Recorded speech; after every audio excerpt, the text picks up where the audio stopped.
ओम नमस्कार, आपका योग फॉर स्माइल और हेल्थ चैनल में स्वागत है। आज हम ये जानेंगे कि कैसे हम अपने थाइमस ग्लैंड को एक्टिव करके हम अपने इम्यून सिस्टम को बूस्ट कर सकते हैं, अपने रोग प्रतिरोधक क्षमता को बढ़ा सकते हैं। इसके लिए हम कुछ आज योगाभ्यास करेंगे और प्राणायाम करेंगे। पिछले वीडियो में हमने पैंक्रियाज को एक्टिव करके कैसे हम अपने ब्लड शुगर पे नियंत्रण कर सकते हैं, और आज का वीडियो हमारा मुख्यतः ये होगा कि हम अपने थाइमस ग्लैंड यानी सीने के पास इस क्षेत्र पे एक हमारा अंतःस्रावी ग्रंथि होता है जिसको एक्टिव करके और कैसे हम अपने रोग प्रतिरोधक क्षमता को बढ़ा सकते हैं, अपने इम्यून सिस्टम को बूस्ट कर सकते हैं। और इसके लिए आज हम कुछ योगाभ्यास करेंगे और हम हमारा मेन फोकस होगा ये क्षेत्र। और यहाँ पे थाइमस ग्लैंड्स है, थायराइड के नीचे यहाँ थाइमस ग्लैंड्स होता है सीने से ऊपर, और इसी को हम आज विशेष करके एक्टिव करने की कोशिश करें जिससे हमारी रोग प्रतिरोधक क्षमता बढ़े। चलिए, सबसे पहले हम करते हैं द्विकोणासन। इसके लिए हम अपने दोनों पैरों को फैला लेंगे, हाथों को पीछे की तरफ से यूं बांधेंगे, पीछे बांधा, और झुकते हुए हाथ को ऊपर की तरफ लाएंगे और सर को नीचे की तरफ। ज्यादा से ज्यादा देर तक यहां रुकने का अभ्यास करेंगे। जितना ज्यादा रुकेंगे उतना ज्यादा हमको प्रभाव पड़ेगा।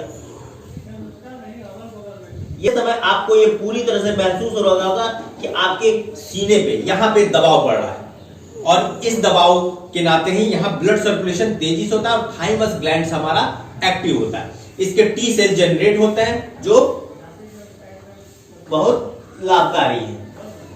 इसी के साथ अगली क्रिया हम करेंगे पिंच मयूरासन। पिंच मयूरासन के लिए सबसे पहले पीछे की तरफ पैर, पीछे दोनों पैर आपस में मिला लेंगे, पंजों को आगे की तरफ रखेंगे और कोहनियों को धीरे धीरे जमीन पे रखेंगे, और इस पोजीशन में देर तक रुकने का अभ्यास करेंगे। कोशिश करिए कि एक एक आसन में कम से कम 2-2 मिनट, 3-3 मिनट, 4-4 मिनट यथासंभव हम रुके। इसको कहते हैं पिंच मयूरासन। इससे भी कंधे पे जोर आता है, सीने पे पूरा जोर आता है। पूरा ध्यान आप अपने सीने के पास लगाइए, थाइमस ग्लैंड्स के पास।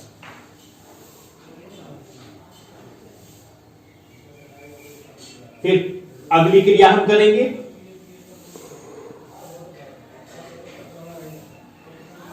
अगली क्रिया के लिए फिर पंजा वैसे ही मिला रहेगा, और करेंगे अधोमुख श्वान आसन। ये अंदर की तरफ पंजे जमीन में सटा लेंगे, या फिर नहीं कर सकते तो थोड़ा ऊपर ही रहे, धीरे धीरे आपके जमीन में आ जाएंगे। चाहे तो घुटना थोड़ा सा मोड़ के कर सकते, यानी जैसे आपको सुविधा उसमें आप थोड़ा बहुत परिवर्तन कर सकते हैं, लेकिन हमको रहना है इस आसन में देर तक।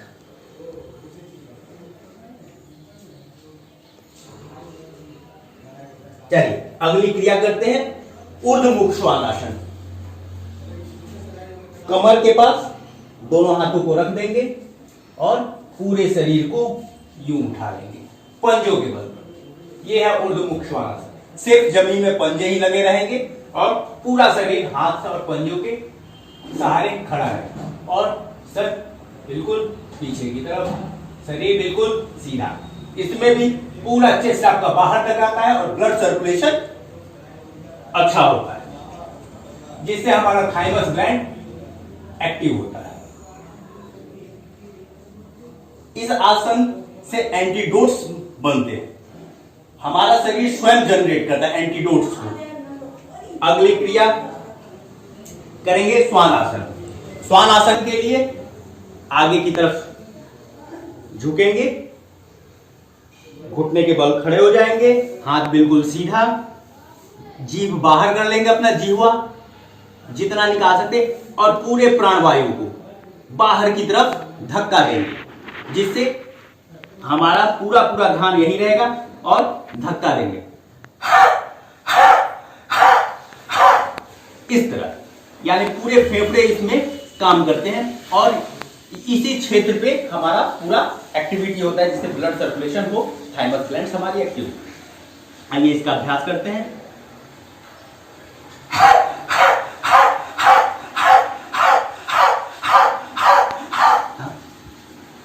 इस तरह फिर आएंगे, अगली क्रिया हम करेंगे पार्श्व बाल आसन।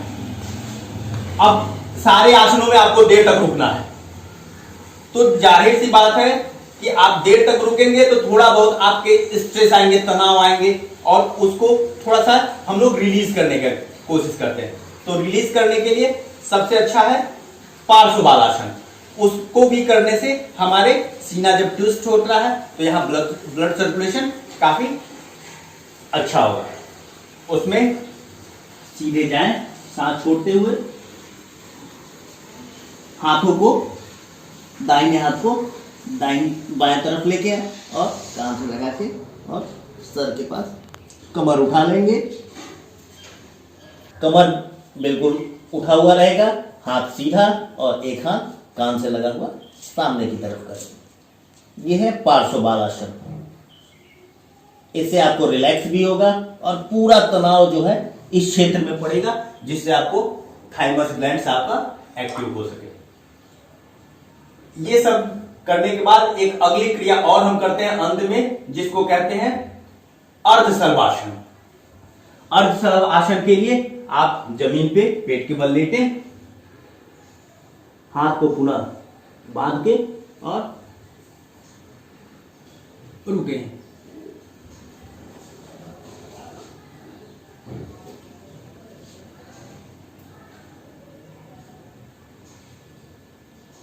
इस तरह देर तक रुकना है। हर आसन में आपको भरपूर समय देना है। जितना ज्यादा समय देंगे उतना ही आपको लाभ मिलेगा। आप सुखपूर्वक किसी भी आसन में बैठिए, स्वास्तिकासन में बैठिए, पद्मासन लगा के बैठिए, सिद्धासन में बैठिए, सुखासन में बैठिए, किसी भी आसन में बैठिए। अभी तक हमने आसनों पे विशेष ध्यान दिया, जिससे हमारा थायराइड, थाइमस ग्लैंड जो है वो एक्टिव हो सके। अब हम बात करेंगे प्राणायाम की। सबसे ज्यादा प्राणायाम से आपको लाभ मिलेगा। इसमें सबसे पहले आपका आता है भास्त्रिका। भास्त्रिका में सांस भरना है, छोड़ना है, पूरक और रेचक। फेफड़ों में हवा भरेंगे और यहीं से छोड़ देंगे। हमारी ये पसलियां फूलेंगी और पिचकेंगी।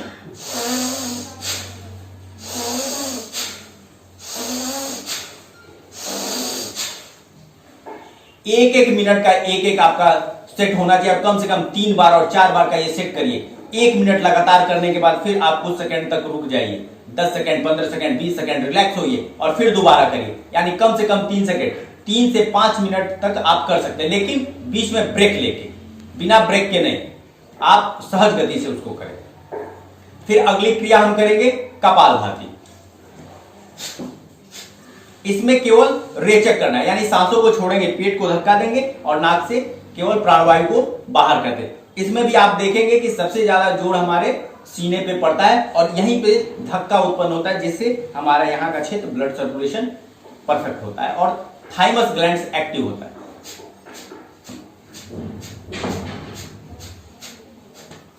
इसके बाद अगली क्रिया थोड़ा जल्दी जल्दी बता रहा हूं, क्योंकि समय का अभाव है और वीडियो काफी लंबी हो जाएगी इस नाते। चलिए, इसके बाद अगली क्रिया आप करेंगे अनुलोम विलोम। इसी क्रम में बाएं नथुने से सांस भरेंगे चंद्र नाड़ी से और दाहिने से छोड़ेंगे, दाहिने से लेंगे और बाएं से छोड़ेंगे। यही क्रम करेंगे।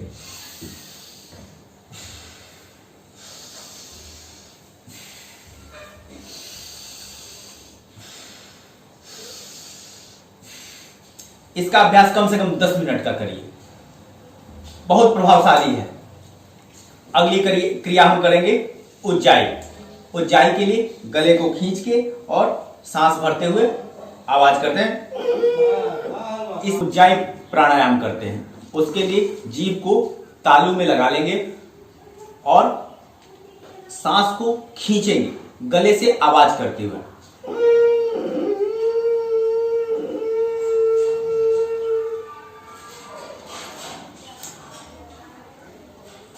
कुछ देर तक कुंभक करेंगे। उसके बाद सांसों को छोड़ दें।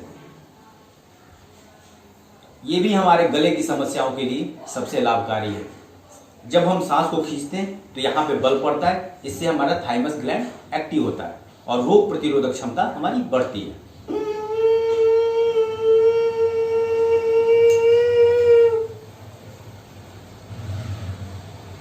कुंभक करेंगे।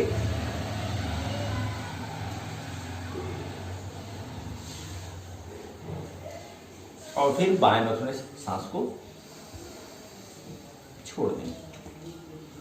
इसके बाद हम करते हैं भ्रामरी। अंगूठे से कान को बंद, 3 उंगली आंखों पे, 1 उंगली माथे पे और सांस भरते हुए मुंह बंद और नाक से सांस छोड़ते हुए ओम की ध्वनि करें।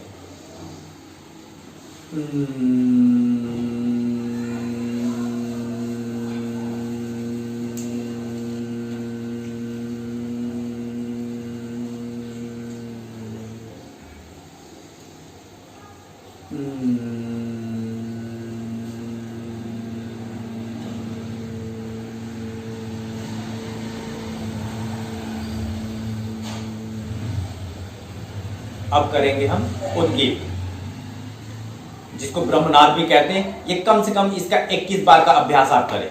21 बार का अभ्यास करेंगे आपको बहुत लाभ मिलेगा। इसमें पूरा सांस भरते हैं और फिर ओम की ध्वनि करते हुए छोड़ेंगे। ओम, ओ दीर्घ होगा और म लघु होगा। ओ